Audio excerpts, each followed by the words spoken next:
Hello, welcome. Dr. Sushma Singh this side. Today in Unit 16, India. Let us start our lecture with the topic poverty estimates and poverty eradication measures during the reform period. Poverty in India is a predominantly rural phenomena.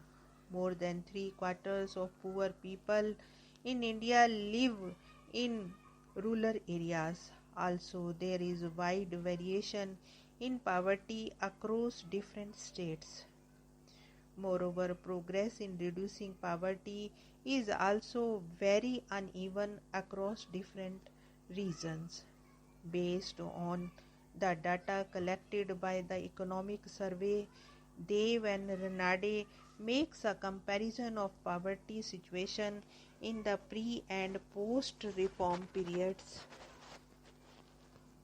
According to them, rural and urban poverty decreased during the first 2 years of reform period.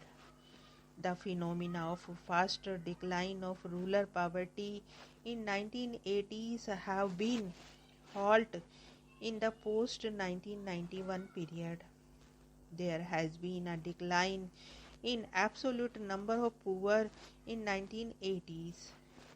In contrast, the post-1991 period showed an increase in the absolute number of poor. Urban poverty declined much faster than rural poverty in post-reform period. They reached the conclusion that the impact of economic reforms on the poor in India has been better than in some Latin American countries, but worse than in some of the East Asian countries. Government of India adopted several poverty alleviation programs to help the poor to improve their economic, physical and social conditions. These programs are directly targeted at the poor and the benefits from them would accrue to the poor from normal economic activities. The programs which aimed at directly helping the poor instead of entire population are termed as targeted poverty alleviation program. The rationale for targeting the poor for development program is that the benefits or social returns are higher for the population at the lower end of the income distribution than at the upper end. The existing major programs for the poor in India can be roughly categorized into three. First is wage employment program, second credit-based self-employment program, and the third is the public distribution system and the nutrition program. Now let us start the next topic, economic reforms and impact on poverty eradication. One of the impacts of opening up the economy has been the resurgence of the importance of large metropolitan cities. Private investment, both foreign and Indian, have tend to be concentrated in and around these large cities. The local government, for attracting these investments, offered a range of incentives to private investors. The large metropolitan cities are undergoing to facelift exercise as part of the city cleaning, beautification and pollution control programs. While the city spaces are being increasingly acquired by the private commercial and service industry establishment, the poorest, mainly the slum dwellers, hawkers, destitutes, street dwellers, are being pushed out of the city to the peripheries.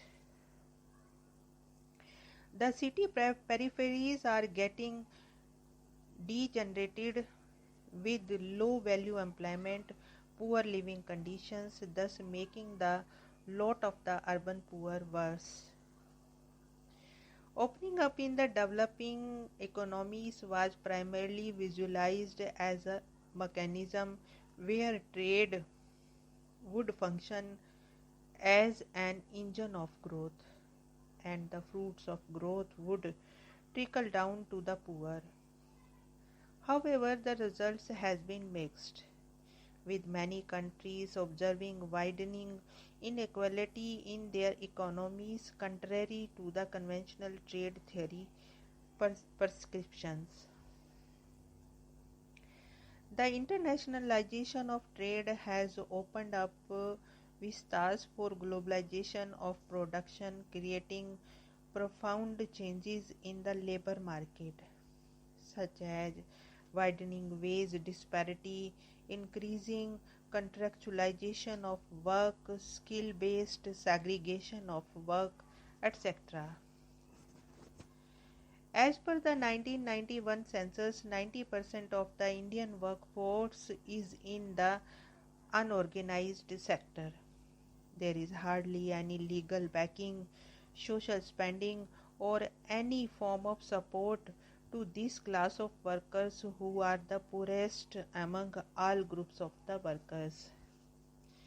They do not have any collective bargaining capacity with any institutional backing. For the vast majority of them, there is no fixed place of work, no fixed working hours, no regular wages, no job security.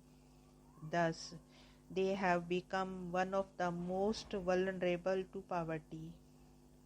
Globalization is argued to be informalizing and casualizing the employment opportunities in the economy, thus further expanding the unorganized form of employment. It is seen that the economic reforms only vitiating the problems in this sector.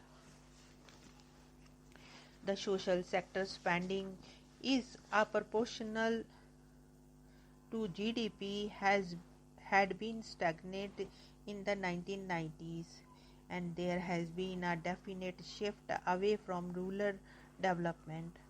The share of health expenditure has been stagnant, and that on education has been declining. The government is further trying to reduce the size of currency expenditure by shrinking the accounts on pension, subsidies, etc. The reduction in social sector expenditure had a negative impact on the poverty eradication programs.